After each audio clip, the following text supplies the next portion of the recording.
Hello friends, ఈరోజు నేను బిడ్డకు పాలు పట్టే మెళకువలు గురించి చెబుతున్నాను. రోజుకు 24 గంటలు తల్లి బిడ్డలను కలిపే ఉంచాలి, తద్వారా తల్లి తరచుగా పాలివ్వడం సాధ్యమవుతుంది. బిడ్డ పుట్టిన తర్వాత మొదటి గంటలోనే శిశువుకు కొలెస్ట్రాల్ ఇవ్వాలి. కొలెస్ట్రాల్ శిశువుకి అవసరమైన న్యూట్రియంట్స్ మరియు ఇమ్యూనిటీని అందించి బిడ్డ పెరుగుదలకి తోడ్పడుతుంది. పాలు పట్టే సమయంలో బిడ్డ రొమ్ము వద్ద సరైన పొజిషన్లో ఉండేలా చూసుకోవాలి.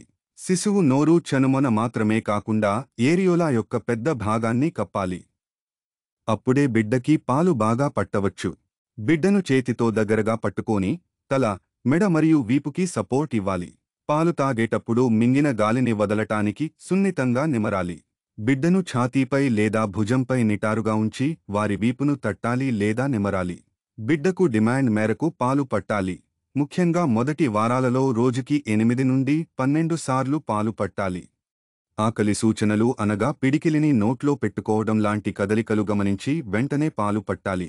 ఒక రొమ్ములో పాలు పూర్తిగా ఇచ్చాకే మరొక రొమ్ములో పాలు పట్టాలి.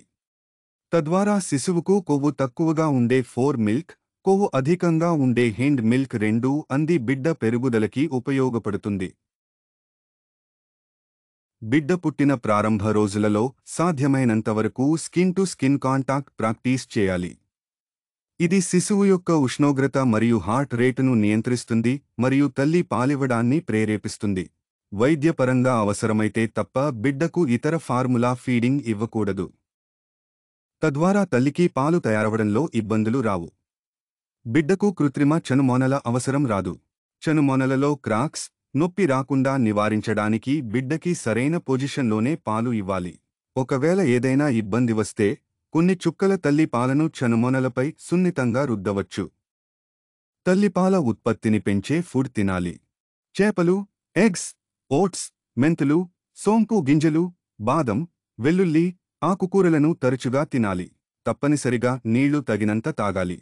ప్రపంచ ఆరోగ్య సంస్థ శిశువుకి మొదటి 6 నెలలు తల్లి పాలివ్వాలని మాత్రమే ఇవ్వాలని సిఫార్సు చేస్తుంది. దీని అర్థం మొదటి 6 నెలలు శిశువులకు తల్లి పాలు మాత్రమే ఇవ్వాలి. వేరే ఏ ఇతర ద్రవాలు లేదా ఘనపదార్థాలు, కనీసం నీరు కూడా ఇవ్వకూడదు. 6 నెలల తరువాత తల్లి పాలతో పాటు శిశువుకి ఆహారాన్ని ఇవ్వాలి. తల్లిపాలు 2 సంవత్సరాలు వరకు ఇవ్వవచ్చు. పాలిచ్చే తల్లులకు రోజుకు అదనంగా 300 నుండి 500 కేలరీలు ఎనర్జీ అవసరం అవుతుంది. అనగా రోజువారీ ఆహారంతో పాటు ప్రతిరోజు ఒక ఎక్స్ట్రా మీల్స్ తినాలి. పాలు పట్టే కాలంలో గర్భనిరోధక మాత్రలను అసలు వాడకూడదు, ఎందుకంటే అవి తల్లి పాల ఉత్పత్తిని మరియు శిశు ఆరోగ్యాన్ని ప్రభావితం చేస్తాయి. ఒకవేళ తప్పనిసరైతే వైద్యులను సంప్రదించాలి. కాల్షియం సప్లిమెంటేషన్ వల్ల తల్లి-బిడ్డ ఇద్దరికీ ఉపయోగమే. బిడ్డకు తల్లి పాలివ్వడం వలన తల్లులకి మరియు శిశువులకి ఇద్దరికీ అనేక ప్రయోజనాలు కలుగుతాయి. మీకు ఈ వీడియో నచ్చితే ఈ ఛానల్ సబ్స్క్రైబ్ చేసుకుని మాకు సపోర్ట్ చేయండి. ధన్యవాదాలు.